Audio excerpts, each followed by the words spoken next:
a way to sell that to the customer. Right. Kind of like if you have food in the fridge, you're going to eat it.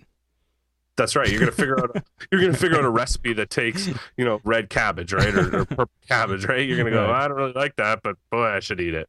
So, I mean, this all comes back to, and not to be a big, massive commercial, but if that at all made any sense to you at all, there is 10 times, probably 20 times those kind of tips in the videos that I make. And those are just small little tasters for you. And there are so many tips like that in these videos that if you found that is going to be a successful way to make you some more money, I promise, just watch these videos. They'll be awesome. Guaranteed. Guaranteed. That's right. 60-day guarantee. Awesome, man. Well, that was great stuff.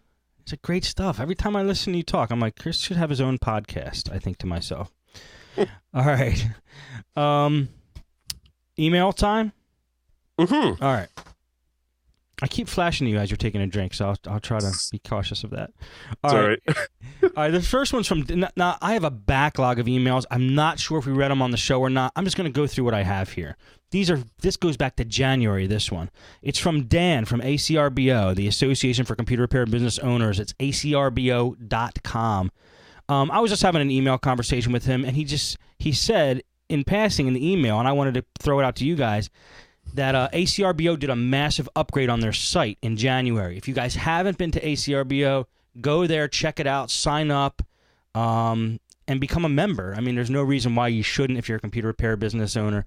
Plus, he has a monthly magazine he releases now, and it's a killer site. So check out the new ACRBO if you haven't done it yet, and thank you, Dan. Next is from Fab from Fab's Auto Backup. We did talk about this. I'm going to say it again because we brought it up on this show. Fab tells me that he just released updates for Auto Backup 3 and Auto Backup 4 technicians. At the moment, this is, let's see, blah, blah, blah. I'm not sure if he's still offering the 25% discount at this time. When he wrote this email in January, he did. So check those out. Get the updates, the updated releases for Auto Backup 3 and Auto Backup for Techs, and you will be happy to get that 25% off or not. It's worth it. Okay, I gotta say two things. You know what? If save up some money, and you need about $130. You need to buy Fab's Auto Backup and Wise Technician videos, because those two things, if you don't have Fab's, I don't know what you're even doing in this business. That is the greatest tool I've ever purchased. And, there's one thing that people know about me. I've purchased a lot of tools. So buy that thing. It is awesome. And you know what? I'm an idiot, because if you go to podnutz.com/deals, let me see. I know I offer a discount. I think it's only 10%. If he doesn't have the 20% on the deals page there is 10% discount at podnutz.com/deals. So you can check it out there. It's under... Even if he does give 20%, just take 10% and buy it at podnutz.com/deals. Yeah, thanks, Chris. All right. This next one is from Aaron. He says, I thought you'd get a kick out of this. Oh, yeah, I definitely showed this before. It's a router full of bees. Gross. Oh, my gosh. There's like 100 dead bees in this router. It's, if you want to check out the picture, it's imgur.com/YDO4J. Check it out. That is so cool. All right. Now we might get to some we haven't read yet. Let's see. This is from John. He says, a repair tip. Use hot glue to build up rubber like feet when the laptop or battery feet are missing. It works great. See example at the link below. Do you ever get those laptops that just don't sit right because one of the rubber feet are missing? Yeah, all the time. My laptops usually after, I don't keep them anymore that long. But yeah, sometimes you do. It drives you crazy. And you look down and you're like, oh, that little rubber foot's missing. What do you do? I know. Apparently hot glue is a good fix for that. And there's a picture of it. I never used that. Yeah, I think that's a good idea. Yeah. Good one. Good tip from John. Appreciate it. All right. And this is another one from another Dan. He says, I found your site a few days ago. I really enjoyed listening to the podcast. I learned some new tricks and tips also. I'm currently listening to all your podcasts to see if I could find the issue below. Here it is. Here's the issue. Do you have a podcast that covers what techs do when they do a virus removal for a customer, and then a few days later, the customer brings back the computer and it's reinfected. I would like to know how others handle this. Do they recharge the customer? Also, I would like to know what other people do when they install a new hard drive on a computer and it fails in less than a year.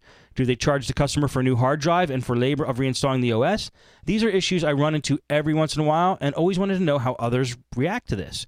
Well, of course, I sent them to the Podnutz forums, which I do almost all the time when somebody has questions that where he wants to know what a group of people think about the issue. But since we got Chris on, first off, Chris, what do you do when a computer is reinfected almost immediately after you clean it up for a customer? It depends on the customer. So first thing I do, every single customer, not every other one that I do a virus removal, I say, if I give them two options. One is, would you like me to remove the virus and just do it right here, right now? It takes me about an hour and a half to 2 hours. And there's maybe a 2 or 3% chance that you could get reinfected almost right away. Or I can do a full format and reinstall, and you won't get reinfected right away. If they say, yes, I rather the one, the small percentage, just do it that way, then I do, and I warn them that it can get reinfected, because there's no way I can know exactly what the coder that made this virus did, nor can I be sure that every tool I ran got every single thing out of it. So gotcha. I tell them that right off the bat. So if you tell them that right off the bat, then when they bring it back 3 days later, you get to make the call. And I make the call based on how the customer is. If the customer comes back and is really nice and is a good customer of mine, what I will do, if they did not pay for paid antivirus, I'll say, I will do the job for free if you buy paid antivirus from me right now, because obviously we need more antivirus than you have. Right. And then they go, okay. So then I make at least $50 more on the antivirus. If they did buy the paid antivirus from me and they got reinfected right away, I will do it for free. It just is what it is. I just do it. It's the cost of doing business. You're not going to win them all. Gotcha. But what I usually will say is, if this doesn't work, or if I have lots of problems, we're formatting and reinstalling, and then it's a full charge. What I do is charge the difference. So I charge anywhere from, let's just say I charge the customer $139 to remove the virus. If I do it for free the next time they bring it in and they get infected again, then I will charge them another $80 to do a format and reinstall. I gotcha. Because at that point, the system's probably hooped anyways. We got double infections, and it's just not a good idea, in my opinion. You can never be 100% sure. Just format and reinstall. On the hard drive, I have it just normal. This is just business practice. If you go to anywhere else, this is just the way it is. Labor is 90 days, parts are 1 year. If a hard drive dies before the 1 year, if it's 91 days, they get a free hard drive with my labor to reinstall. I gotcha. Is what it is. All right. Awesome, man. Thanks. Mm-hmm. Next one is, a voicemail from Google Voice. Google Voice. Let me fire up the voicemail playing machine. And here we go. Hi, this is Mark from Home Computer Help. I am HCH Tech in the forums. I'm listening to an old Podnutz show, and there was a fellow talking about keeping wireless passwords for your customers, and I thought I would let you know what I do. For my business customers, the ones on retainer, I do keep them. I also make sure that at least one other person at the company has the list. For my residential customers, I do not keep them, but for every time I set up a wireless router or a domain or a new email address or anything else that requires information like that, I create a file in the Documents folder of the main computer and make it an obvious name, wireless settings or domain settings or Verizon settings or email settings, whatever it is, and record the information there. That way, if a customer calls me and wants to know what his wireless password is, I just direct him to that file, and he can get the information he needs without me having to record it or remember what it was. So there you go. Thanks. Thank you, Mark, for the voicemail. Much appreciated. You know what I do? That's interesting. Yes. I'm going to tell you what I do. I do the exact same thing as he does for businesses. For residential, I started this.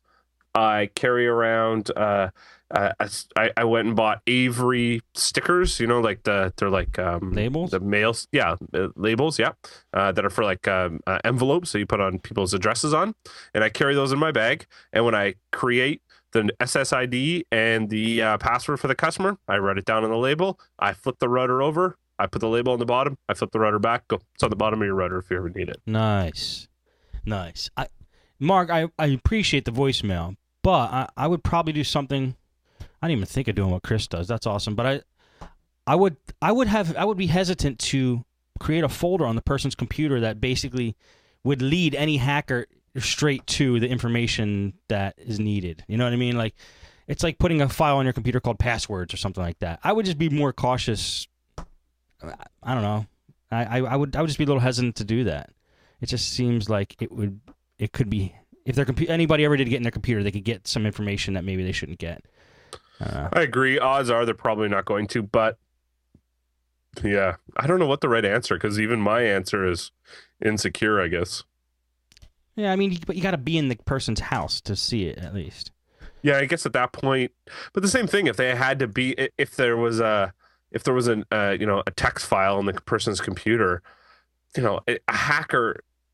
When was the last virus we saw that a hacker like took over the computer and had like remote access on seeing the customer's computer and going in and finding that passwords file and double clicking on it, right? That doesn't happen very often either. Yeah, you're right. Good point. But still, I know what you're saying. Both of them, I mean, ideally, customer, remember your damn password. How hard is this? But it is hard, I guess. So I don't know what the correct answer is. Steve Gibson at GRC would probably be cursing us right now if he heard that we do either one of the solutions we came up with. But you have to do something. I mean, your customer, I can't remember them all. I don't want to be in charge of them. I don't want to have a file on my computer. So yes, I know. Well, then maybe Mark, it was a pretty good idea.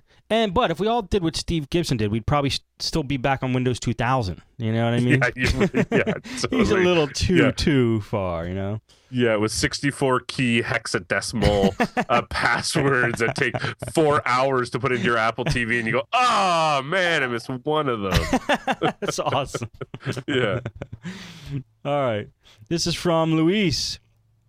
I had a customer that has a laptop with a password on the BIOS and a password on the operating system. I already removed the laptop BIOS, but now it says to enter the hard drive password, and I already tried to connect in one of the SATA cables, and that system doesn't boot. It says there is a locked hard drive. Also, I tried to connect it after Windows 7 is loaded, and the computer doesn't recognize it. And also, I tried Hirons. Any idea? Thanks. Hope to hear from you soon again. Thanks. And also, I can't access to my account in the Podnutz forum. I read it like that because he didn't put any punctuation in the last paragraph. I handled his Podnutz forum problem, but BIOS password, he already got past that. He probably just popped the battery to get past the BIOS password. Operating system password, I mean, you could use that, what's it called, conboot. I used to use the registry, I can't remember the name of it. It was something like registry and something, and it basically finds your password. It's like I gotta think of the name, I totally forget. But if it's an actual hard drive password, those are a little different. I know Dell had some of their computers that used to be set up with that. It was like the white screen of death. I got past that by actually doing a short on one of the chips on the motherboard with a paper clip to get past that one. Other than that, I don't know how to get past a hard drive password. You have anything on this, Chris? No, I remember hearing what's your hard drive guy talking about this long time ago, and it was like send in the hard drive to the manufacturer and they may be able to do it, but yeah, good luck with that one. Yeah, I don't know. Anybody in the chat room have anything on that? No, okay. All right, well, Luis, glad I helped you with the pod to get you access to the Podnutz forum, because those guys probably have better answers than I do. Next is from John. He says, hello, I've started to listen to your show, and you all seem very knowledgeable in computer repair. My question is twofold. First, can any of you recommend a good online computer repair course? I've been tinkering with computers for about 20 years, but I know I need more knowledge in it, but I can't go to a school to get an A+ certificate, and I don't have the 1200 most of them are asking for. Is it even necessary? Seems like most people are self-taught. I'll be 56 soon, so I won't need to make a career out of it, but I just need to learn troubleshooting skills. How did you all start? Also, which computers do you find the easiest to work on? I'm an AC mechanic, and I know some brands are pleasant to work on, while others I feel like tossing into a lake. So I'm assuming it's the same with computers. Thanks all. You have a good and interesting show going on. It's from John.